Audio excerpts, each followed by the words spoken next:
Hello again. This is Jeff Green with a market analysis and market timing update for fiscal week 47, which was the week of trading ending 11/26, which in the United States was the holiday celebration for Thanksgiving. So I hope everybody in the U.S. had a great Thanksgiving and didn't eat too much, I guess would be the thing to say. So we're going to take a look here at VTI. So please click subscribe and like this video so you'll get notifications of more when they come out. Appreciate that. So we're going to take a look at VTI, which is the Vanguard Total Market ETF.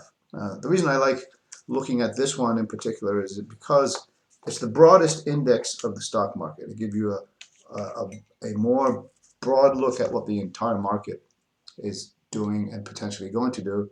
When I last checked, this was, oh gosh, it's going to be 8 or 10 months ago now, it had 4,000 stocks in its index, so it's broader than the S&P 500 and of course the Dow and of course the Qs or any other indexes in there, and it includes all those. Although it is sort of technically weighted, it does give you good indication. So let's take a look at the weekly on the left and the daily on the right and see if we can glean some information about how this top was formed and how you can recognize these sorts of movements in the future. Let me get a pen here. This is a little bit more than a year on the weekly chart, and you can see I've drawn this blue trend line in here, and that's the same trend line that shows up over on the daily chart here. You can see that that line has provided a pretty good support once, twice, 3 times, and this line here is the most recent high. So on the weekly chart, at least here, we've got a pullback, not quite to this level of support yet, but I do have a little bit of concern on the weekly chart. First of all, you notice as the trend's going up, the strength of the MACD is falling. That's, if I can draw a straight line here, that's what's called a negative divergence. And it usually points to some, let's say, some increased volatility, which is usually a bad thing for uptrends. The unbalanced volume has not broken down yet, but it's getting a little bit weaker. You can see in there, and this is the advanced decline line, which has broken down below its 9-week moving average. So those are a little bit concerning as we look to a new week of trading here. Let's look at the daily chart, and we'll look at the same sorts of things. So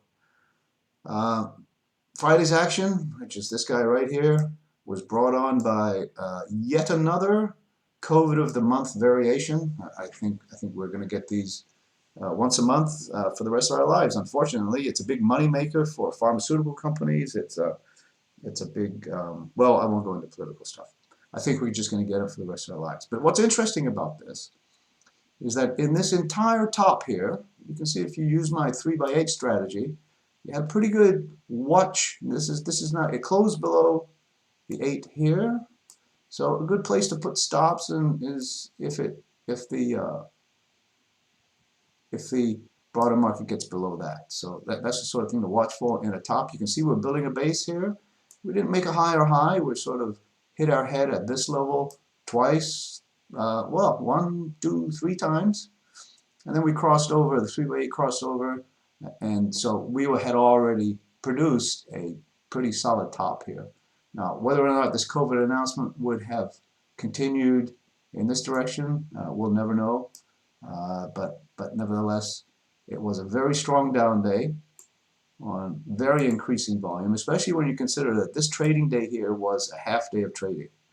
So if it was a full day, you might think that this volume would have been up in this area somewhere, which is a lot of selling. But let's look at what else was telling us that we're likely making a top. So we talked about this day here, but if you look right down to the MACD crossed over, which is showing increasing weakness. The unbalanced volume did not make a new high. As a matter of fact, it made a new low as we tried to make a new high, so that's a negative divergence. And the advanced decline line firmly broke below its 9-day moving average, and that's very negative. The advanced decline line, think of a a newspaper sheet of stock symbols, if you're going to throw darts at stock symbols, then the chances are increasing that you're going to land on losing trades as this line falls over here. It shows you the total of the numbers of stocks advancing compared to the number of stocks declining. What you want is to have it going up like we saw here. So I think it's possible that we might create a base at this old high somewhere in here before we move up. Who knows how long that's going to take. I don't think the possibility is that we'll make one bounce and move up, but possibility is always there.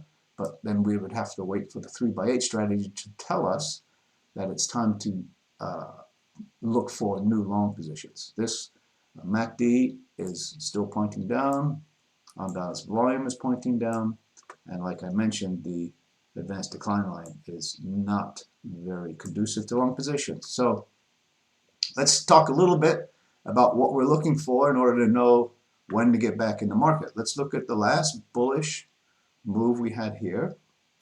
So let me draw a line here and connect all these sorts of things. So we had a 3x8 cross here.